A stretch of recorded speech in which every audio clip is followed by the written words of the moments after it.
Whew. So let me be the first one to give you your new grade on your communication if you aren't intentional and know how critical it is to communicate to the team. Here's your grade. F. What? Oh, Bret, you're killing me.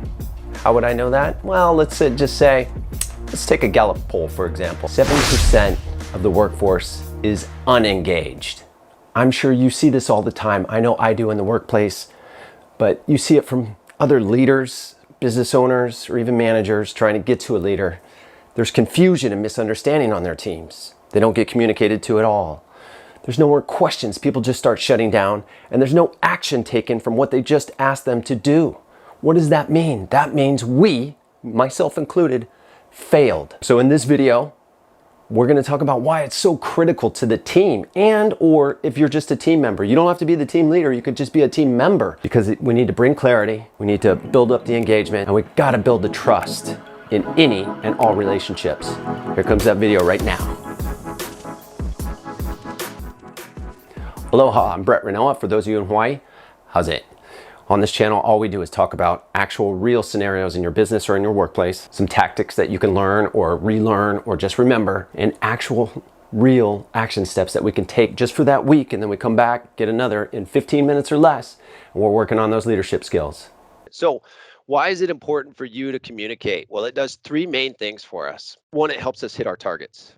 Two, it helps our engagement.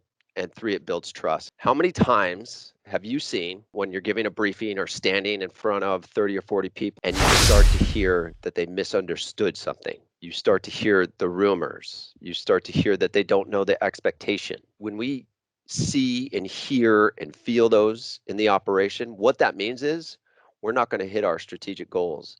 And by you communicating, by you owning that, by you taking that on, by you owning the message and preparing for the message, it allows us to alleviate some of that.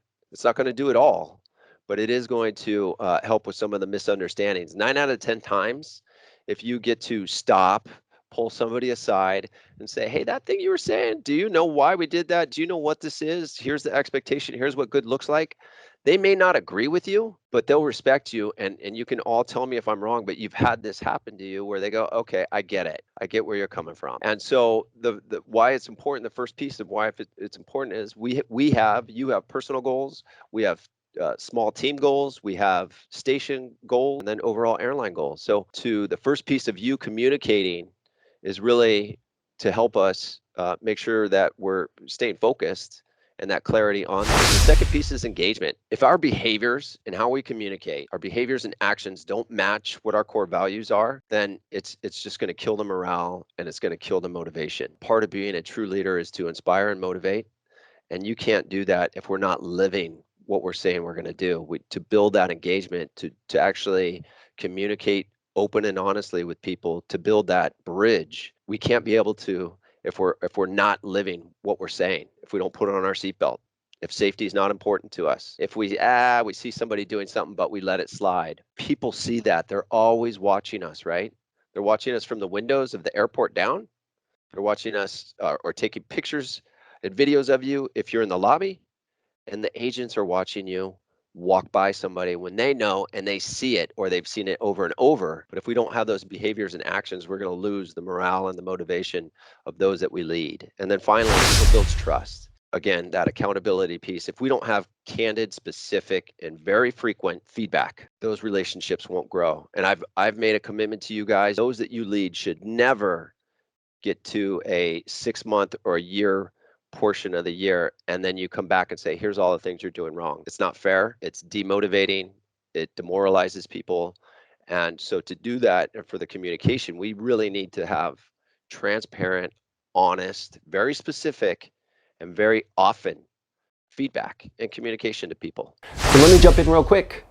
As you can see, it's okay to teach in your team meetings. This is a 1-hour meeting. First half an hour is for the updates for the company level stuff, high level. The second half an hour, I actually teach on a topic. So if you're finding some value from this, please consider subscribing, share with somebody else. Check out our other videos on communication and how important it is in the description below.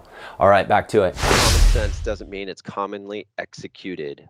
All we're going to talk about, like when we talk about communication, yes, it's common sense, but yes, we forget a bunch of things when we get stressed. Yes, when we're running around and the operation is crazy, we may not be communicating to our best efforts. There is a communication breakdown in our operation, and it's happened at different levels throughout the years. But we can all agree, and let me know if you disagree, that we've had and have struggled, because all organizations do struggle with communication. My mind works in frameworks, right? So I had to come up with a plan. So here is a plan for me. When I looked at and asked people what was wrong with our communication, and I'll show you a slide on that, it was there's a mindset change that needs to happen. There's skill sets that we need, and we just have to put some kind of framework around it. The mindset was really coming in three tranches and if you were in one of the first SATs, this came out of that, right? Model the behavior you want to see.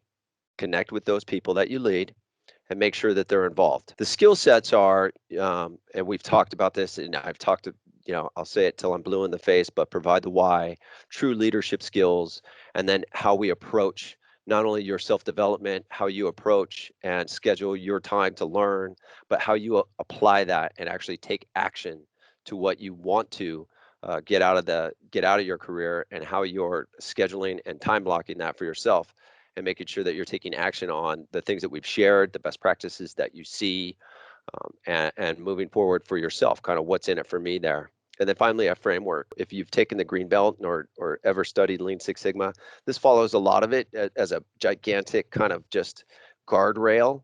But what it gives us is the framework was built around providing accountability, because we've talked about that for years and years and years. And clarity meaning, where are we with our communication? What should we be focusing on? If I had an extra 2 minutes, 120 seconds today, and I was thinking about how I want to communicate with somebody, how can I get clear on that vision? So quick action step. All we're going to try next week is to crush the confusion, bring clarity. So if you're asking the team to do something, or if you're a team member, now take this information in and do it. But what we're going to try to do is make sure that we have a full understanding of what's been communicated. We want to know the why, so ask why we're making a change, why something's happening, or give that as the team leader. But nonetheless, the action item for next week is just to focus on crushing confusion. All right, have a great week. We'll talk to you soon.